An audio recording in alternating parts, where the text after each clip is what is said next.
que había fallado, pero fue disciplinado y ahora necesitaba ser restaurado.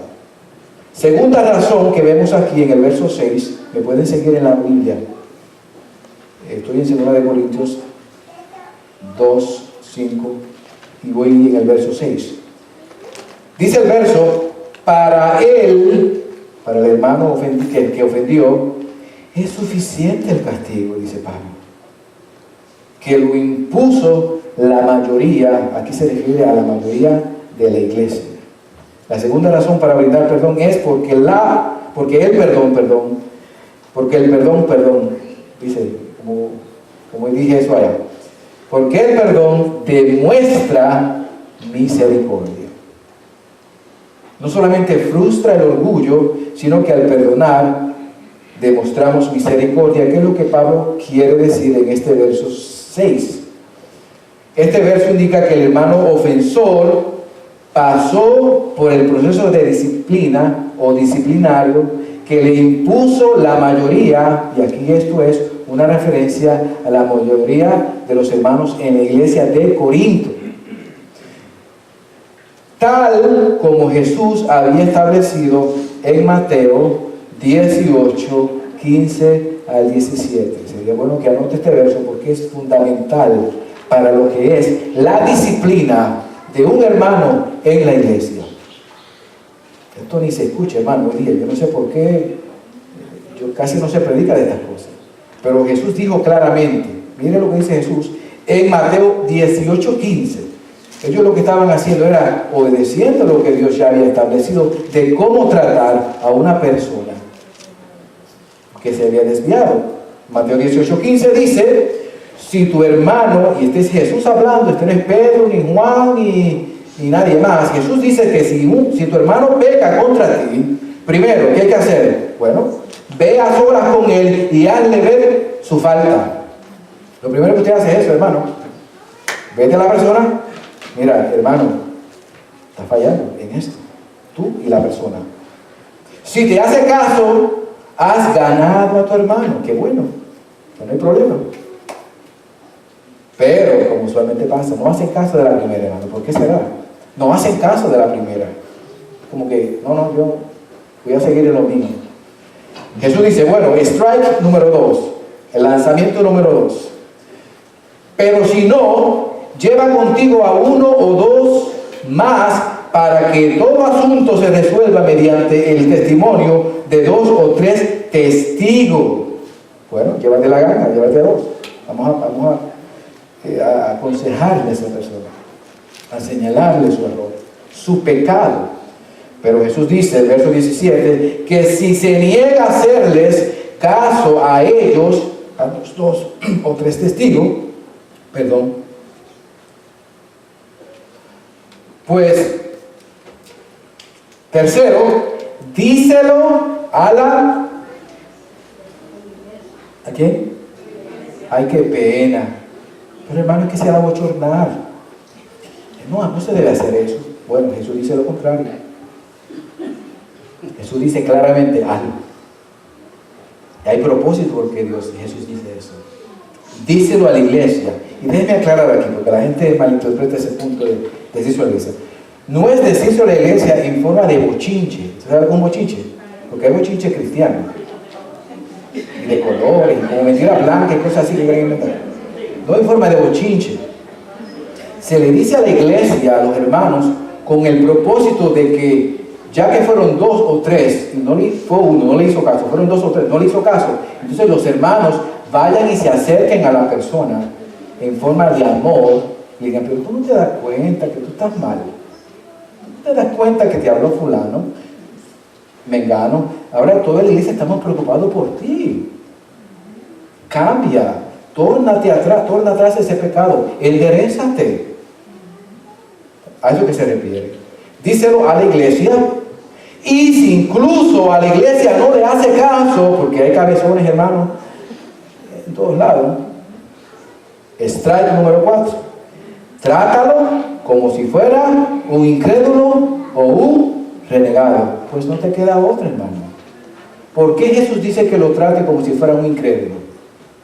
Porque está actuando como un incrédulo. ¿Me sigue?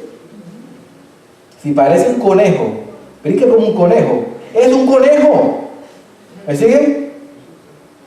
En este caso estamos hablando de una persona que tiene un patrón de pecado, no hace caso a las personas que se le acercan para corregirlo, no hace caso a los testigos, no hace caso a la iglesia, hermano. Entonces la persona tiene un patrón de un incrédulo, no es creyente, que se cree que es, pero no lo es. O al menos está en desobediencia abierta delante de todos en la iglesia. Trátalo como si fuera un incrédulo, dice Jesús. Ahora el apóstol Pablo le dice a los corintios, a la iglesia de Corintios: basta, es suficiente. Este hermano cumplió con la disciplina impuesta por la iglesia. Dios lo ha perdonado, yo lo perdoné, ustedes deben perdonarle, y ahora es momento de mostrarle misericordia. En el caso del hermano, no sabemos en qué etapa fue que él se arrepintió, si fue en la primera, si fue en la segunda, muy probablemente fue en la tercera, porque si ya tuvieron que ir a la iglesia, pues quizá estaba muy enfocado en desacreditar a Pablo, y tuvo que haber varios intentos hasta que, bueno, no te queda la otra, vamos a decirlo a la iglesia, y entró en disciplina. Lo bueno es que este hermano aceptó la disciplina, pasó la disciplina y se arrepintió. Por eso que la disciplina es buena, cuando hay arrepentimiento. Entonces Pablo, en vez de guardar ese rencor, de hacer lo opuesto, hace lo opuesto y demuestra misericordia con este hombre que habló mal de él, lo difamó. Y además le dice a los hermanos de Corinto que también muestren misericordia a este hermano arrepentido. Y vemos aquí que no solo el perdón frustra el orgullo, como ya vimos, pero que también el perdón debe mostrar siempre misericordia hacia otros.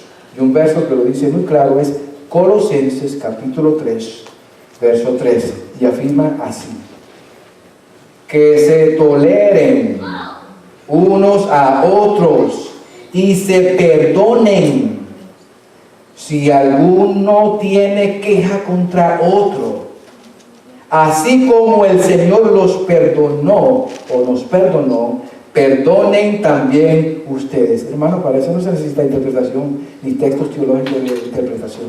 Eso está en llano español o llano inglés. Más claro, no canta un gallo, como decimos nosotros. El hermano fue disciplinado, se arrepintió, ahora se debía mostrar misericordia. Y eso es lo que Pablo le presenta a la iglesia de Corinto. Tercera razón para brindar perdón es porque el perdón restaura el gozo.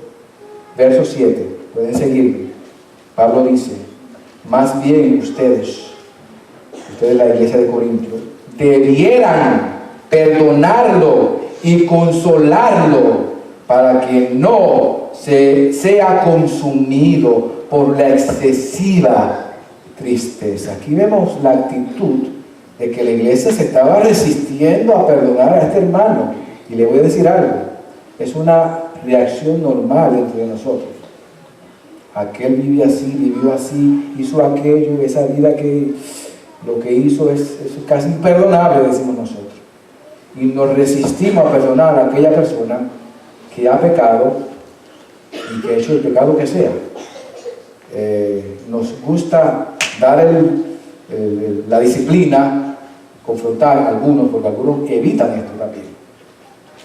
Pero no estamos prestos para restaurarle el gozo. Pablo, además de motivar a la renuncia del orgullo, a la práctica de misericordia, también invita a restaurar el gozo de este hermano arrepentido mediante el perdón de la iglesia en general.